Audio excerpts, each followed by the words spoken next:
Dignity in All Human Conditions, a capability-based approach to measuring poverty through the Supplementary Poverty Measure, by Caitlin Barnes and Hannah Puckett. We hope you learn a lot from this video, but the two most important points are how we should define poverty and how we should measure it in practice. We propose that poverty should be defined as the deprivation of necessary economic resources to fulfill central capabilities, which inherently prevents one from fully functioning in society. And we believe that it should be measured using the Supplementary Poverty Measure, which encompasses key aspects of Nussbaum's central capabilities, as we will touch on more later. If someone asked you right now, what does a poor person look like? What sort of images come to mind? Various generalizations and stereotypes may come to mind. Do you see a homeless person, someone at a soup kitchen, a single mother, an unemployed individual? These stereotypes may be misleading of the actual poor in the U.S. While there are certainly poor people falling within these stereotypes, the reality of the situation is that people of various living arrangements, races, ages, sexualities, genders, and professions are poor, as defined by the official poverty measure, or OPM. Our point is that poverty has no one-size-fits-all image. Here are just a few interesting statistics from the 2007 Current Population Survey about the demographics of poverty in America. These statistics help break down some of the stereotypes associated with poverty that we mentioned previously. For such people living in poverty, we believe that the primary purpose behind all efforts to understand, measure, and limit poverty is to maintain the dignity of every person.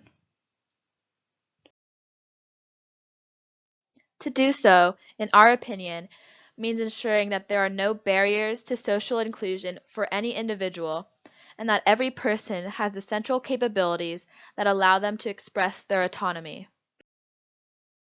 Thus, every purpose of poverty study should serve to shape perceptions and policies that help raise the poor to a standard of living that is representative of every human's inherent dignity. To achieve these goals, we must first clearly define poverty. When asked, "What is poverty?" our family members and friends responded with various definitions, including homelessness, due to lack of education and employment, and a lack of basic material needs. We already know that some of these definitions are perhaps misleading or inaccurate after exploring the many faces of poverty.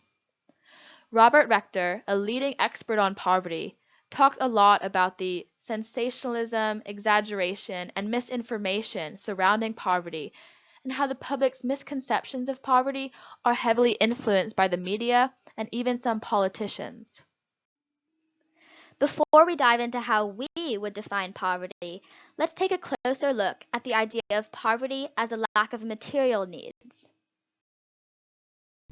The current official poverty measure, called the OPM, defines poverty according to materialistic needs and economic resources. As John Iceland discusses, the OPM takes into account a household's gross annual pre-tax income and cash benefits when measuring poverty. The household is said to be in poverty when their gross annual pre-tax income falls below the federal poverty line. This threshold, the federal poverty line, was created by Molly Orshansky, who multiplied the costs of the Economy Food Plan, a highly restrictive meal plan, by 3 to achieve this threshold. Molly Orshansky based this threshold on the information that families of 3 or more people in 1955 spent 1/3 of their gross after-tax income on food in the 1955 Household Food Consumption Survey. However, there are multiple issues presented by the OPM and current. Robert Rector, a leading presence in poverty studies, also implicitly disagrees with the OPM as an appropriate measure for poverty. He has found through his studies that the OPM-defined poor are better off than the public perceives them to be. thus creating a society in which poverty is misunderstood and, in his implicit belief, misaddressed. He defines poverty as significant material deprivation through his research on the various amenities that the OPM-classified poor possess. Let's view Rector's argument critically and charitably, beginning with the strengths of Rector's argument. His intensive research serves to clarify the poverty condition in the U.S., allowing for the public to understand poverty in more complete terms. Rector dispels common misconceptions about poverty, instead highlighting the true condition of America's poor, which allows for a more nuanced approach to poverty in the U.S. The other strength in Rector's argument is his criticism of the OPM. It is clear that the OPM vastly misrepresents poverty and contributes to common misconceptions. Rector's disagreement with the OPM is entirely valid in our view, and the main strength of his argument. However, Rector's definition also implicates various issues with great ramifications. Primarily, Rector underestimates the relative aspect of poverty, that to live a truly dignified life in a society like the U.S., standards of living may go beyond basic subsistence needs like food and water. If the focus and underlying motivation of poverty studies is to establish and ensure human dignity for all, then dignity implicates needs beyond what is necessary for survival.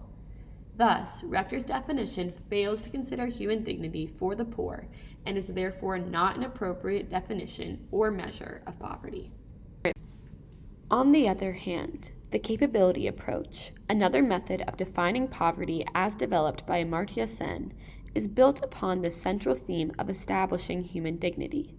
This approach argues that not only are needs like nourishment, shelter, social inclusion, health, and cognitive development key to establishing standards of living that are appropriate for beings of dignity like humans, but that the freedom to choose one's functionings is essential to maintaining dignity.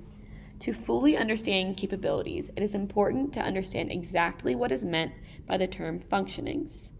Functionings, as defined by Sen, are the beings and doings of life. Capabilities are then defined as the total possible combinations of functionings and choices that an individual has at his disposal. An individual's capabilities are often influenced by their economic resources, as money is instrumentally valuable.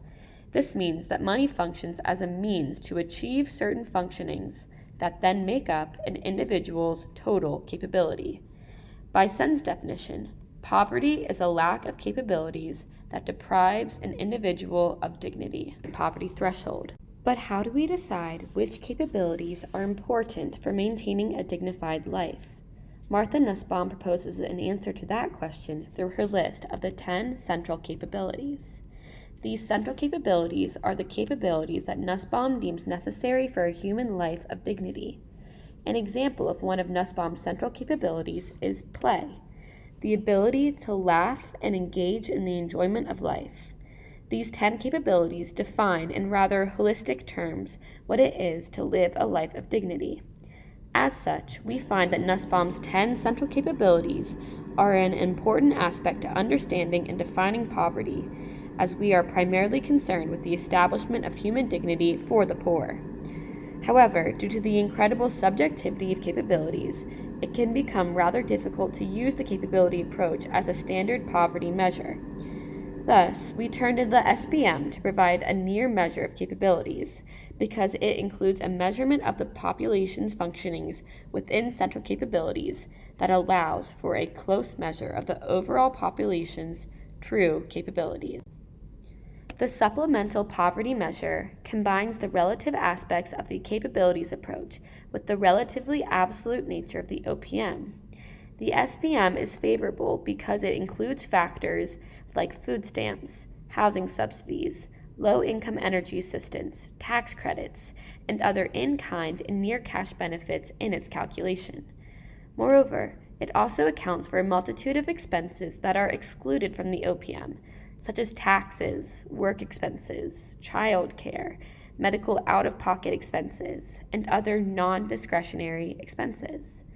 The SPM threshold is calculated as the combination of facilities, clothing, shelter, and utilities expenses for a household at the 33rd percentile of the expenditure distribution multiplied by 1.2.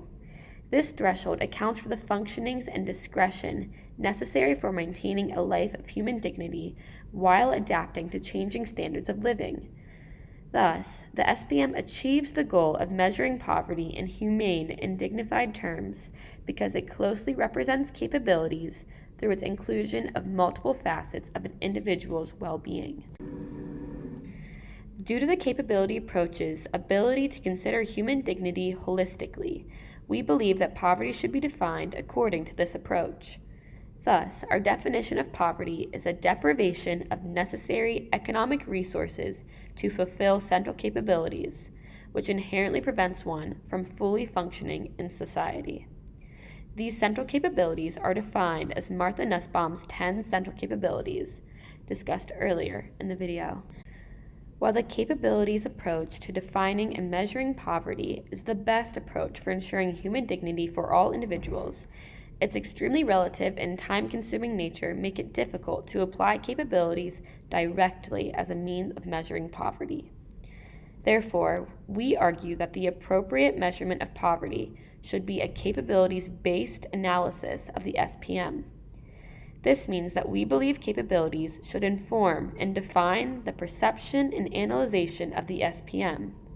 Because the SPM includes benefits and expenses that implicate many of Nussbaum's central capabilities, it can be used as a near measure of one's capabilities. For example, the SPM's inclusion of medical out-of-pocket expenses in its calculation infers the central capability of bodily health. Thus, in order to maintain the underpinning of human dignity in the measurement and definition of poverty, the capabilities approach should be utilized as the basis for SPM analysis, which can measure poverty in a more time and resource-efficient calculation. However, poverty should be defined by the capabilities approach as a lack of central capabilities. The first is that the threshold fails to adapt to changing. Thank you so much for watching our video. We really hope you learned something new and can go away, talk to others, and learn even more about this incredibly important topic. Standards of living, as it is a relatively absolute measure. This means that it is an absolute measure of poverty relative to a singular society's standards of living. As standards of living increase, the OPM remains entirely absolute, resulting in an increase in the gap between the OPM and that society's standard of living. In 1955, families spent 1/3 of their income on food. However, in today's society, this statistic is not necessarily true. With a rise in the standard of living, there are other needs to be fulfilled through income that the OPM does not account for, making it an outdated measure. These needs may include non-discretionary expenses such as transportation to work, childcare, and medical out-of-pocket expenses. The OPM's failure to include such expenses in its calculation greatly skews the overall perception of a certain household's well-being. The OPM also fails to take into account additional resources and expenses beyond a household's gross annual pre-tax cash income. Resources such as in-kind benefits, which are benefits like food stamps, and near-cash benefits, such as the EITC tax credit, are not included in the OPM calculation. While it may be argued that it is important to understand how a family is doing without such benefits to ensure proper benefit allocation, we argue that it is also useful to understand how a family is doing without the inclusion of such benefits, to ensure that the family is maintaining a standard of living appropriate for a being of dignity. For these reasons, we do not agree that the OPM is an acceptable measurement of poverty in the U.S.